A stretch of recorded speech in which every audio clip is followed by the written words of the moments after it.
So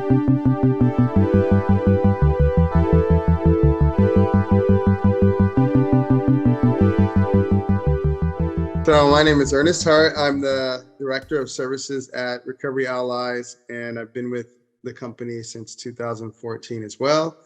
I probably did some work in the inception of it, so I could say 2012. I'm just going to put that out there. And so I continue to do interventions and manage the services that Recovery Allies gets to do for the community. Got two OGs here. Yeah, we've been here for quite a while doing this work, and so it's really good to see you, Dathan. Hope everything's going well with your family. Glad you're here. And tonight we have Suzi Landolphi. She is the clinical director.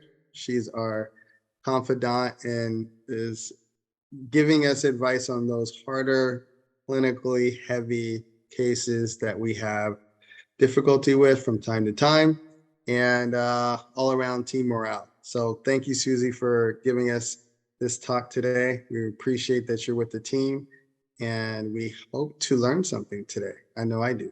Awesome. Yeah, I hope I learn something every day. You know, that's my mantra is I always say there's two kinds of people in the world. And hey, Dathan, we're glad to hear your son is doing well. I believe, like, we always try to put people in groups and labels and all like that. And I think I've figured out to just two kinds of people in the world. That's all I care about is these two kinds. One is people who don't want to know. They already think they know. You can't change their mind. They're not open for it. And that's okay. That's how they're going to stay, because on some level, they truly believe that either they're right or it's safer, whatever it is. Okay. And then, thank goodness, there's a whole bunch of people who want to know. And so want to know people are amazing. They're the disruptors in the world. They're the ones that make sure that things can change, because even in mental health, modern mental health started by drilling holes in people's heads to let the demons out. So I'm really glad that I don't have to use my drill anymore. Like, it was not pretty. So I'm really happy about that. And also the theories and the evidence of clinical work changes all the time. And the trouble with the changes is they don't get out quick enough to the general public. And there are some people actually in the clinical world that don't want to change. And I'm sad to say that. I'm sad to say that there are some people who went through all the testing and did their work and then decided that now that they're in a particular position, it's hard for them, or they're unwilling to change. They want to stay where they're at with the knowledge that they have, and many times because they're good at it. And so wanting to get uncomfortable again and change and do something is difficult. There's also something else we have to remember. There is a power differential in clinical work and in the medical model. And I was just saying to Ernest and Patrick before you came on, Dathan, and iPhone, is that we don't literally have to do what we ask you to do. And that's troubling to me. And it was very troubling to me before I became a therapist, because I was already raised with some hypocrisy. So I know what it looks like when someone tells you what to do, but they're not willing to do it. So when my friends say, we take the Hippocratic Oath, I go, well, sometimes we take the hypocritical oath. And so I don't want to do that. I want to make sure that whatever I say, do, or share, that I'm doing it as well. So that's one of the things I'll share with you. And this is really interesting topic for me. This idea of post-traumatic growth. We are hearing all the time about trauma-informed care, that we need to understand more about what happens to people. And I'm going to give you a couple of things that I want you to take back with you tonight. And one of them is a book. And I want you to, if you'd like, write this down, and I'll write it in the chat. Actually, I'm going to ask Ernest to write it in the chat for us. The title of the book is What Happened to You? ? That's the title. Not what's wrong with you, not your diagnosis, not even how to do anything or change anything. It's What Happened to You ? By Dr. Bruce Perry. In trauma-informed care and understanding about trauma, we finally realized that things that are done to children and to people in general affect them. And years and years ago, we knew that war, I work with combat veterans a lot, we know that war affects people severely, for not all, many. And we had names for it, the 1,000-yard stare. And so we looked at and we started to get a little more comfortable with trauma. But trauma actually was discovered really in what I would say a more general way for everybody, was through a study on obesity. And this Dr. Ferliti was doing a study, and he was trying to have people, lose hundreds of pounds. And he got a couple of people to lose hundreds of pounds, and the rest were working on it. And he was so happy with these several patients that did this. And then he got in contact with them a month later, and they put it all back on. And he was shocked, and he was disappointed in himself. He figured, I didn't really help. And when he went to interview them again, he said, well, I got to ask you a few more questions because I really want to understand what I can do to help and improve. And one of the questions he asked was, so how much did you weigh when you were sexually active?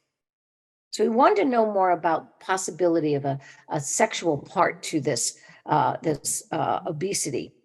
And one of the women in the group put her head down. She said 40 pounds. And he said, no, I think you misunderstood what I'm asking you. He says, how much did you weigh when you were first sexually active?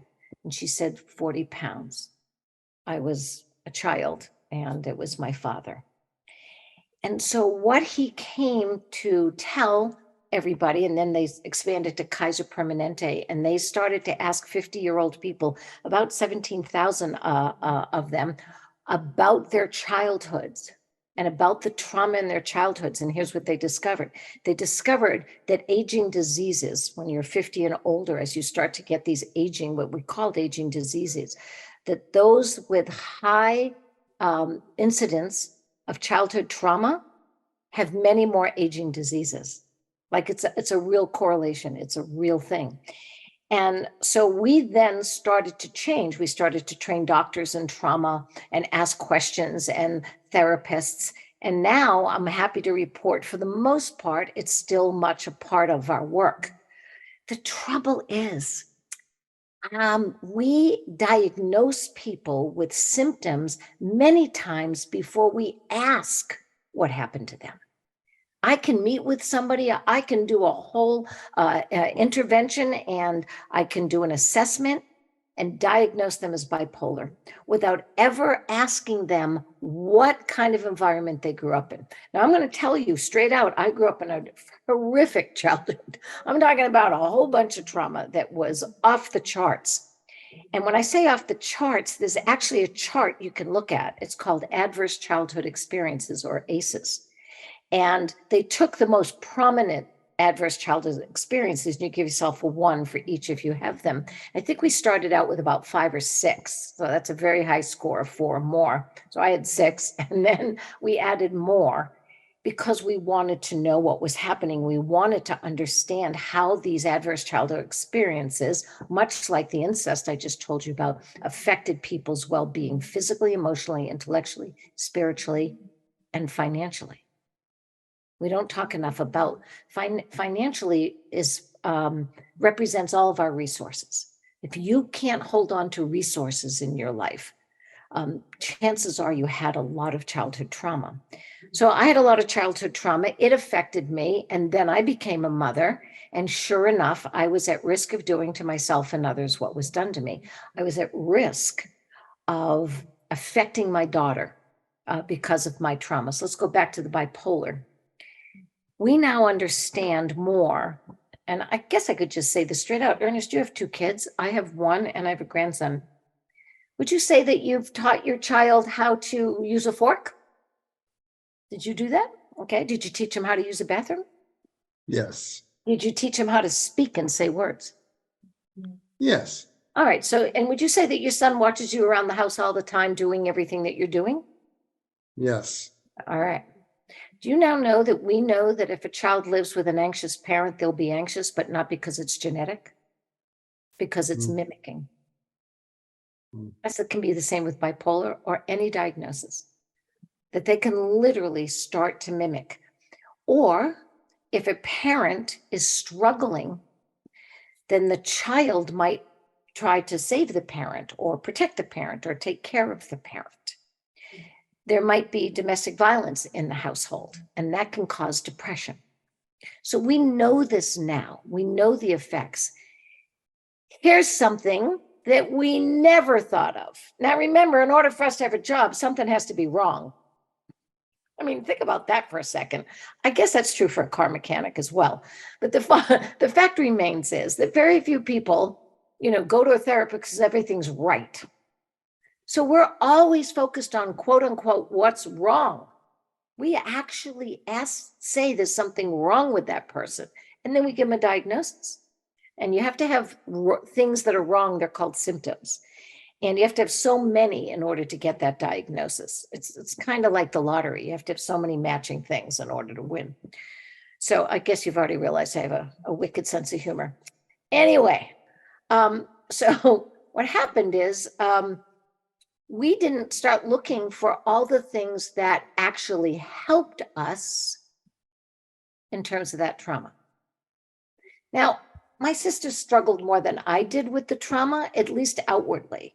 She had terrible depression, obesity, yelling, screaming. She just could not emotionally regulate because of all the trauma in our household. I'm second born girl. So I saw my father, my mother, my sister all, for lack of a clinical word, freaking out.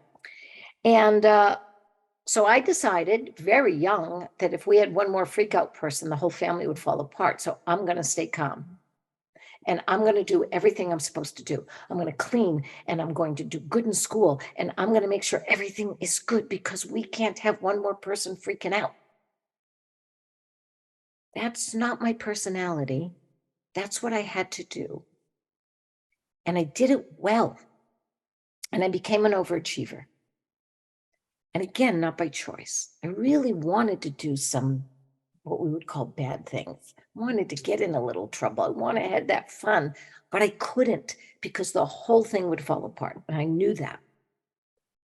So my anxiety showed up a lot as a mother and in my life because I had to get shit done. We had things to fall apart if I don't, even when things weren't going to fall apart, but I was still doing it. And I saw how that affected my daughter. The more anxious I got, the more she sat on the couch. And the more she sat on the couch, the more resentful I got because once again, I'm the one doing all the work, just like I was when I was 10. So now we start to see this cycle of trauma. What I also got, though, was something I didn't have words for. People had words for me at times. They said, oh, you're so smart and you're so strong. The word that they use most is competent. Oh, you're so competent. Well, remember, I had to be. I learned to be. I was pretty forced to be. And then one day, my very abusive and struggling and father that drank too much, smoked too much, yelled too much, ate too much. I mean, everything was too much. He finally died at 56 when I was only 24. He was drunk one day, and I'm 6 years old. And you know how you do this? You might have done this already, Ernest. You put kids on your feet and you dance with them. You walk around with them when they're standing on your feet, your toes. So he put me on his feet and didn't actually like me. I reminded him too much of his mom. So I was not the kid he liked. But anyways, he was drunk, so he did it. And he started to dance with me. I think it was like Frank Sinatra or something. And I loved it. I'm looking up at him. I'm finally getting some attention. And I remember, overachiever, I want to impress him. I step off of his feet. I remember this as if it happened yesterday. And I started to dance with him, and I knew how to do it. I knew how to do it. And I remember him looking down going, oh, how do you know how to do that? That was great. And then every once in a while when he got drunk, he would dance with me. To this day, I'm an amazing dancer. I can tell you that. I can say I'm an amazing dancer. My father also started a restaurant, son of Italian immigrant, went into the army during the Second World War, was gone for 5 years, came out, and I already had, did they have my sister already? No, had my sister, had me, had my little brother. But he also started a restaurant. He had no business starting a restaurant. He knew nothing about it. He started a little diner And it actually grew into a very successful restaurant in our hometown. I tell you that because I watched him for, let's say I was 24 when he died. So I watched him for almost 24 years grow this business. And I wanted to work in the restaurant. He wouldn't let me, he wanted me to go to college. But I watched him. I watched him have people work for him for 20 years. I watched him wash the floors before the restaurant opened, and then he became the host and the bartender. And I watched him do the impossible and take this risk. I opened the first condom store in the United States during the AIDS crisis. Yeah, that's right. I said condoms. And because we needed them and we needed people to be able to get to them. And I was $70,000 in debt. Well, two of us were when we opened the door. I had no business opening a store. I didn't know how to open a store. I just took the risk and did it. I got that from my father. I got that dancing and that entrepreneurial spirit from my abusive father. That's a fact. That's just a fact. So many therapists would look at me as they have and said, look at all the effects of trauma that you have, the depression, the anxiety, the OCD. No one ever thought to ask me about what else I got because they weren't trained in it. So about 1996, right around there, two young psychologists were working at UNC Charlotte in North Carolina. And what you have to do when you become a professor is you have to find something to study, and then you have to get published about it. So Rich Tedeschi and Lawrence Calhoun decided they were going to do their psychological research on the psychology of the environmental movement. So they go to their supervisor and they go, yeah, we're going to do this dissertation and research on that. And he goes, no, you're not. And I go, what? And excuse me? And they go, no, I want you to go to a support group of parents who had just lost a child. And they're like, whoa, wait, no, we don't know anything about that. I mean, we're trained in psychology, but we're sitting with a bunch of parents that just lost a child. That seems above our, ability to be able to handle this. And the professor, the supervisor said, you're not going to say anything. You're going to a support group. They're going to talk. You're going to listen. They're going to help each other. And it's a peer-to-peer support group. So just go and listen. So they did. And they came back in shock. Well, one of the things, obviously, that was shocking was to hear so much grief. They both had children, and it was shocking to them to listen to this grief they knew they were going to hear, but it was still intense. And then they started to hear something else that they weren't prepared for. They heard about the things that actually made them better, stronger, more appreciative of life. The parents started to talk about appreciation of life, relationships were better with others, new possibilities in life. They saw that. They saw that they had more personal strength than they ever believed they had. And then they even got deeper into their existential and spiritual beliefs. And Rich and Lawrence Calhoun said we have to call these 5 areas something. We have to call what we're seeing. Now, all of us know about PTSD. That's what we say, post-traumatic stress disorder. It's not a disorder. It's an injury. It's an actual thing that happens from trauma. You're not disordered at all. You're actually responding in a very normal way to trauma. So Rich and Lawrence came up with Posttraumatic Growth. The book that I shared with you by Dr. Bruce Perry, What Happened to You, calls it post-traumatic wisdom. I had that as a child. I was wise enough to know at 10 years old that I had to do good in school, and I had to come home, and I had to help around the house, and I had to stay calm in order for our family to continue to keep our heads above water. That's wisdom. That's 10-year-old wisdom. And that came from the trauma. So I had the honor just to tell you how I met Rich and why I am so excited about post-traumatic growth and wisdom. I've been back about 3 years, so that would have been 8 years ago. I was doing retreats with combat veterans, and I was asked to move out to Virginia from California and help write a curriculum for a 7-day retreat at Boulder Crest Retreat. And it was started by a master chief. His name's Ken Falk. He was in the Navy for many years, came out, started a company where they trained people how to diffuse IEDs, because that's what he did. He was EOD. And after he built his company and made quite a bit of money, because he's a very smart man, he wanted to give back. And so he took 37 acres of his estate, he and his wife, and they built a couple of cabins where families of the injured at Walter Reed could come and stay. And he wouldn't charge them. It was just so that they could go visit their families and come out to the beautiful mountains of the Blue Ridge Mountains, actually right at the Appalachian Trail in Bluemont, Virginia. And they could stay in these cabins and have some respite. That was also at the time that we understood more about the very high suicide rate, not only combat veterans, but men and women in the military that hadn't deployed. Now, people weren't looking at that at the time, but looking back in hindsight, they were also committing suicide. So I went out and we started to build a retreat curriculum, what they were going to do from 6 o'clock in the morning till 9 o'clock at night. And I was the only therapist, and we were going to do it peer to peer. So the staff were all going to be combat veterans. And Ken, in all of his wisdom, I used to say, we're going to do everything that's going to be strength-based and solution-focused. So that's what I was about. Like, let's talk about what they do well. Because every time you tell a combat veteran that they've got PTSD, it's like the greatest thing they ever did in their lives is now a problem. It's caused a problem. It's called a disorder.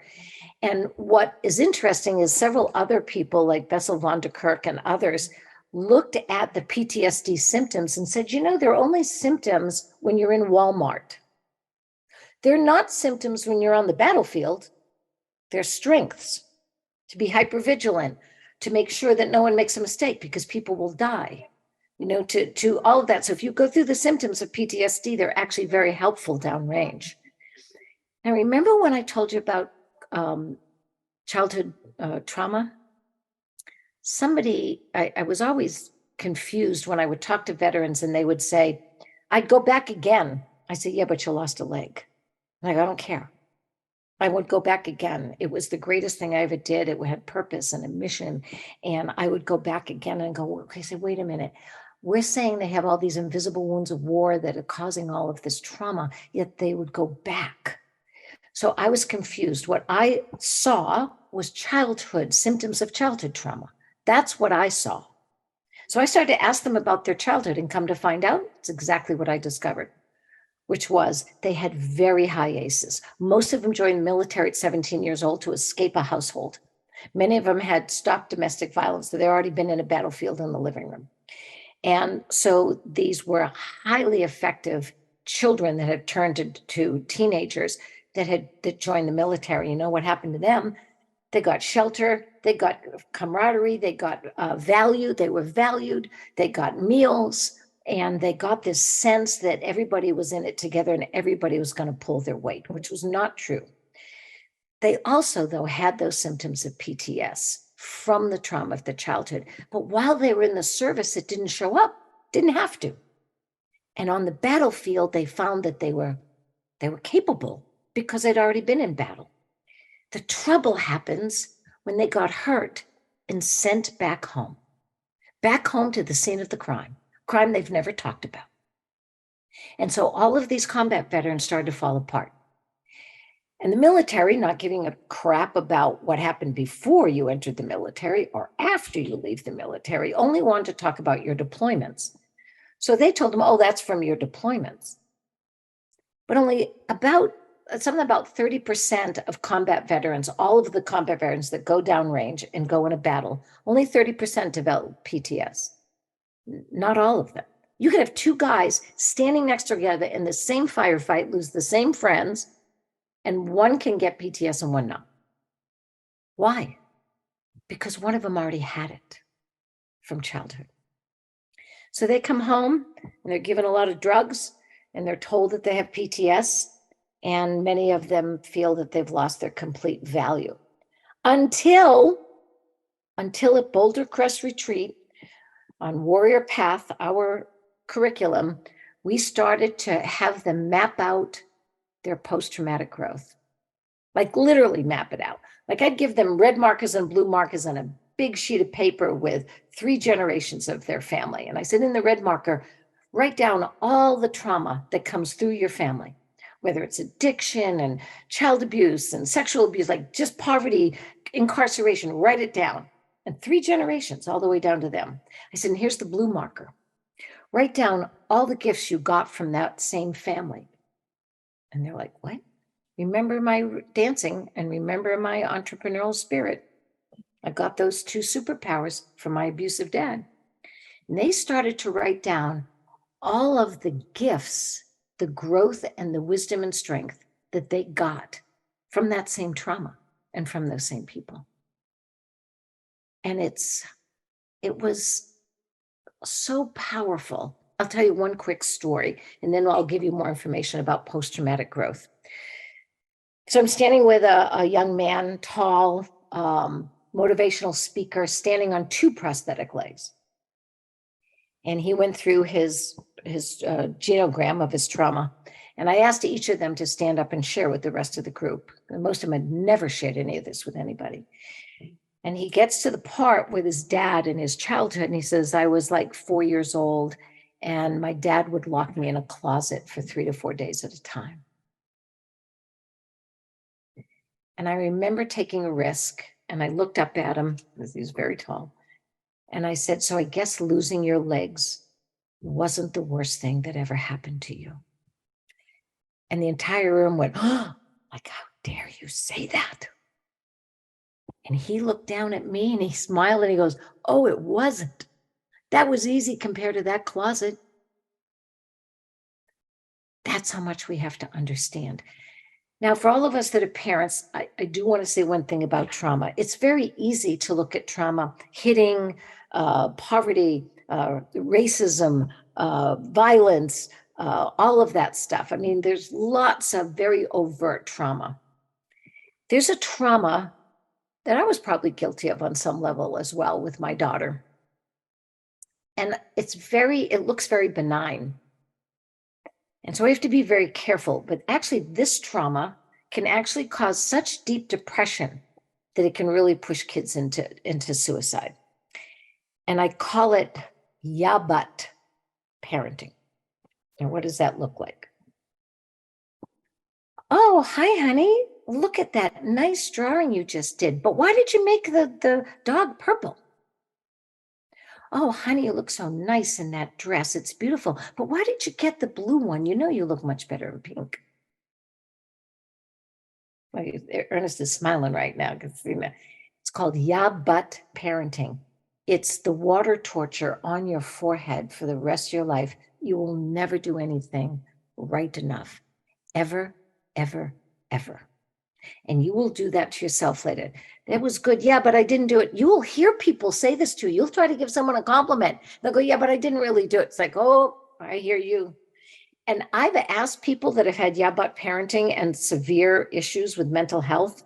And they'll say, but I had a great childhood. So I don't know why I'm like this. They scare me the most. And then I have to ask them about the yeah, but parenting.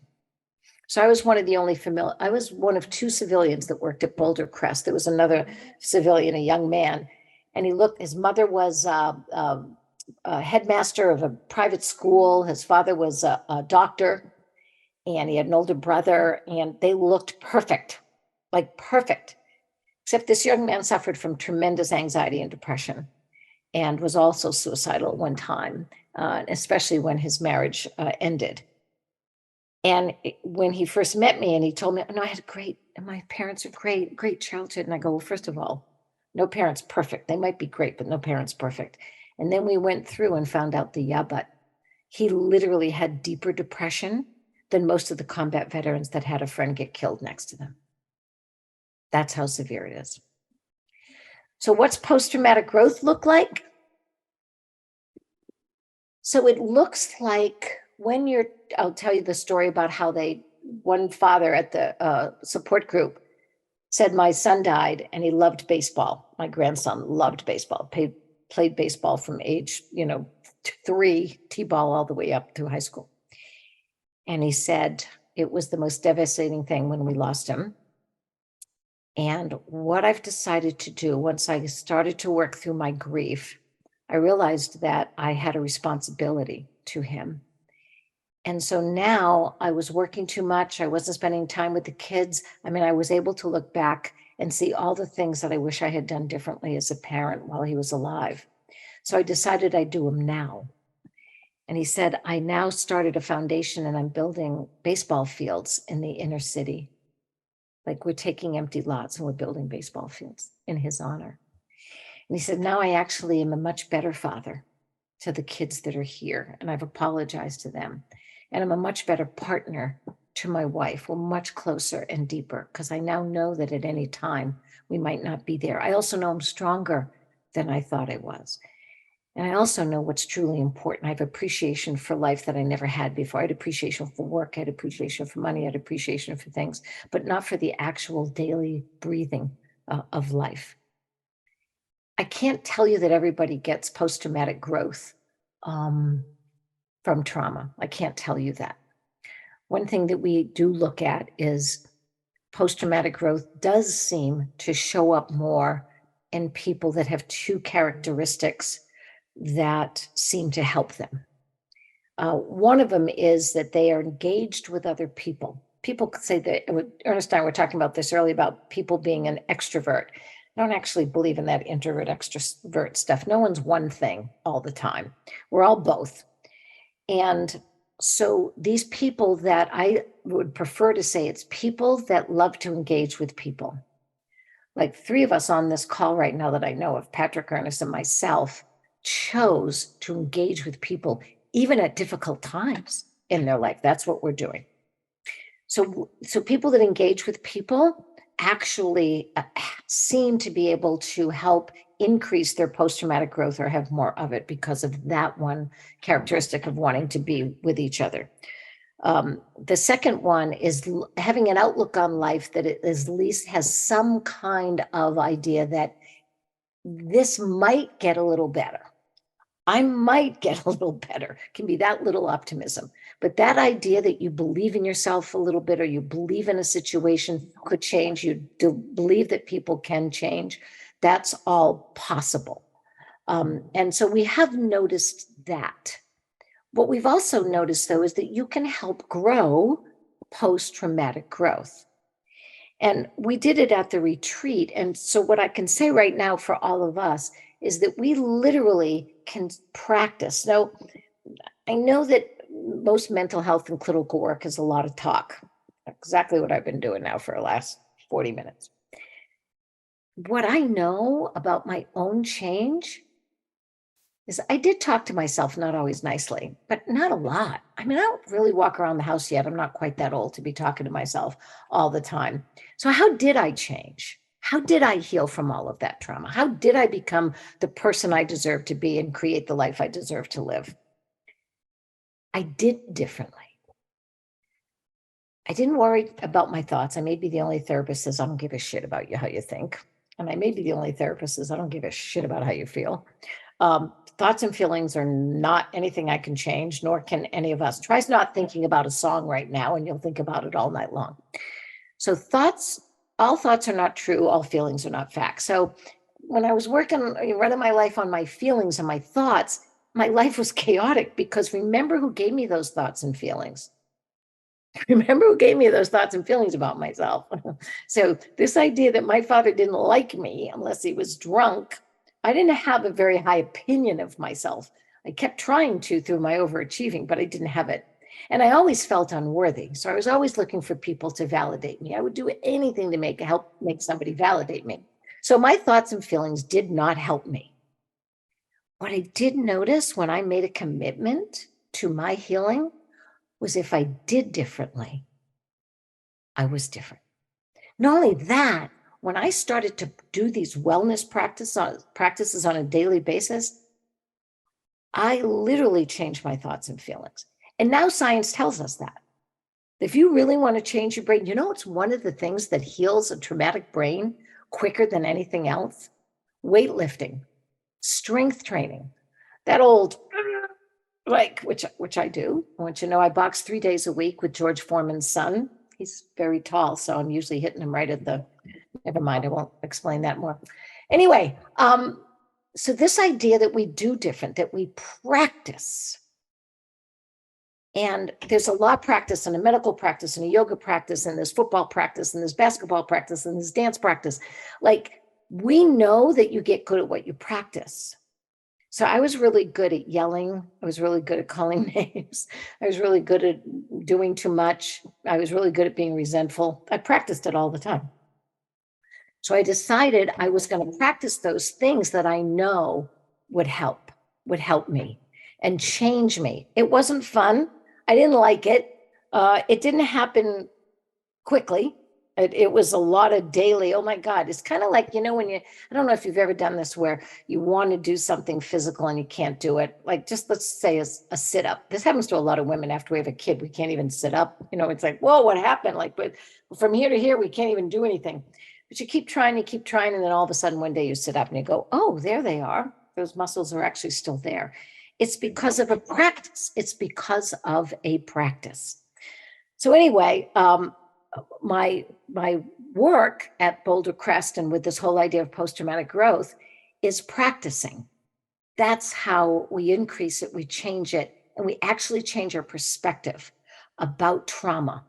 I'm not telling you I'm happy that I had all this trauma. I'm not telling you that it's been easy to have the effects of all this trauma. What I am telling you is that the medical model and psychology is not explaining enough about the fact that you also get these strengths, that you do get this post-traumatic growth, that it's real and it's measurable and rich, and there's actually a post-traumatic growth inventory you can take, and I can put a link in the chat for that. But it's actually something that we deserve to know about. We deserve to study. Any of us that are either doing this clinical work for others or this healing work for others, and anybody who has a child or themselves and they're in any kind of recovery, and that means all kinds of recovery from trauma and anything else, you deserve to know that trauma comes with some gifts, that it does. It absolutely does. So I don't know if I know Dathan can't ask anything, but I'm going to ask iPhone if they want to say anything for this moment, or Ernest or Patrick, if you have anything you want to comment on. I'm going to pull up my my article, and then I'm going to do a little drawing. But first, Zoom in a household. My dog is scratching at my door. I don't open that door right now. I'm going to have to repaint that door. So excuse me for 1 minute while I open the door for my dog. Oh. You know about that life, huh, Patrick? Yeah. I do. Oh, she's so wanting to come in that room. That was crazy. All right. So Patrick and Ernest, while I'm bringing this up, if you want to say anything or share anything, yeah. While you were talking, I mean, so many things that you said that kind of made a light bulb go off in my head. But one of them was like in recovery from alcohol, and also in Al-Anon and those types of groups, they talk about acting your way into a new way of thinking. Yes. Their way into a new way of acting. We have to act their way into a new way of thinking. And That's I'm like, exactly that's exactly right. Yeah. That's it. Now, this was an idea way before we had the MRIs and all the science to be able to back that up. But I will tell you, Indigenous people knew that before we had it as well. So Indigenous people always knew that your life was actually measured by your actions, not your thoughts and your feelings. Mm-hmm. Actually, they didn't really put a lot of emphasis on thoughts and feelings. They put it much more on who you were as a person and what you did. In fact, they didn't even name their children until they saw what the child could do. And then the child's name came from how they reacted to the environment and who they were. Yeah, which is, a great idea. Yeah, it is. Yeah, so this is an article, and if you want, I'll put this in the chat when I close it down. And this actually mentions Boulder Crest in here. I didn't know that. I'm just going to read the yellow parts here. I'm going to just read their definition of post-traumatic growth because she actually interviewed Rich Tedeschi, so I thought it was pretty helpful. Post-traumatic growth is a theory that explains this kind of transformation following trauma. You know, the transformation, like we talked before, a new sense of personal strength, new appreciation, all those 5 things that I mentioned before. It was developed by psychologists Rich Tedeschi and Lawrence Calhoun in the mid-90s, 1990s. I think I said 96. And holds that people who endure psychological struggle following adversity can often see positive growth afterwards. Now, you don't always see it right at the time. These people who lost their children did not see post-traumatic growth right after their child died. And so there's an understanding, and I think Rich says it best. He says, people develop new understandings of themselves, the world they live in, how to relate to other people, the kind of future they might have, and a better understanding on how to live life. Now, I can't think of anything that is more powerful and more important than all of us doing that every day. Like having an understanding on how to live life, that's a practice. That's a practice. That's what are you going to practice today? How are you going to live today? Live is a verb. It's not a thought. It's not a feeling. It's a verb. He goes on to say, and this is why I want to show you this in a minute, is a lot of people talk about resiliency. And in this article, it says resiliency is the personal attribute or ability to bounce back. So what I'm going to do now is I'm going to put up the white. Do you think I can put the whiteboard up over this, guys? What do you think? Or do I have to close this down and not? Yeah, I think I have to close it down. I'll do it afterwards, but we're going to talk about resiliency in a minute.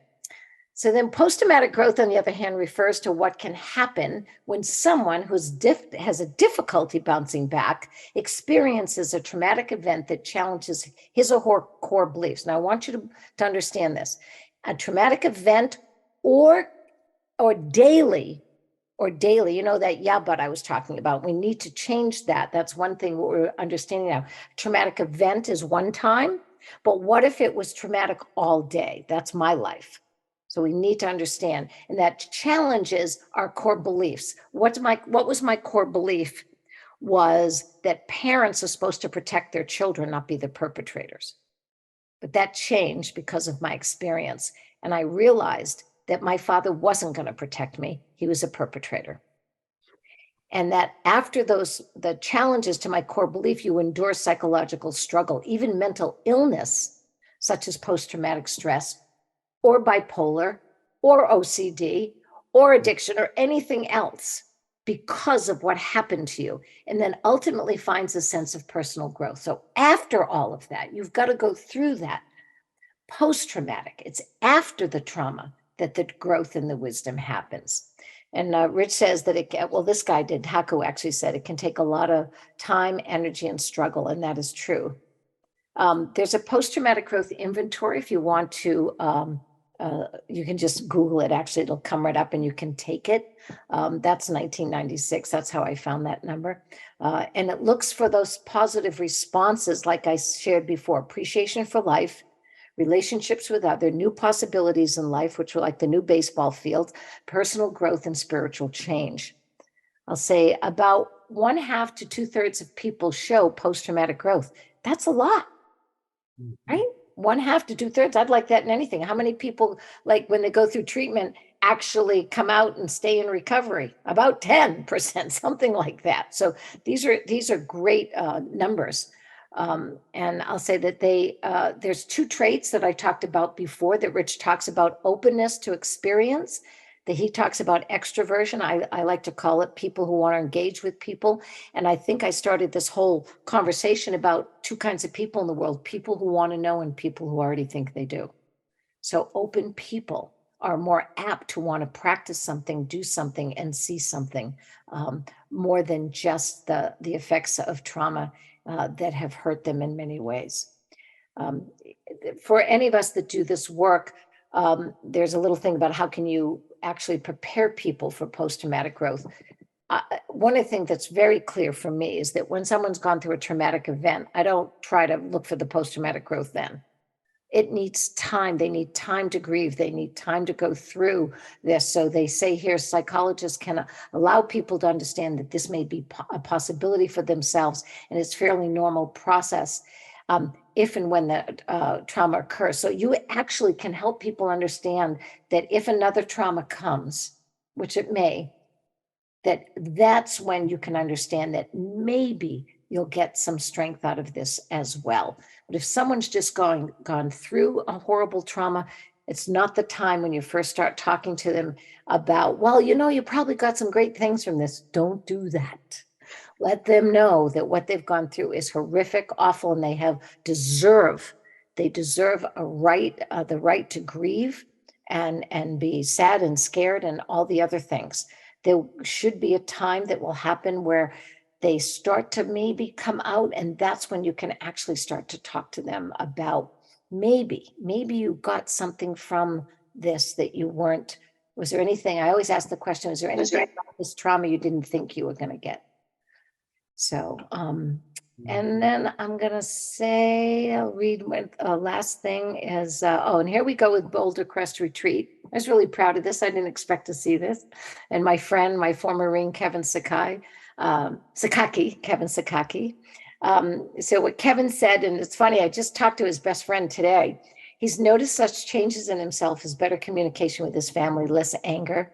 Things don't get to me as much, a deeper appreciation of the little things, more generosity, and a stronger connection to other people. So that's what I've noticed as well. I'll tell you one sort of family experience that I've had about post-traumatic growth. Let's see how I get out of sharing. You are sharing your screen. Stop sharing. Oh, I know how to do this now. Okay. So when my grandson, who's now 18 years old, was 5 3/4, he got leukemia.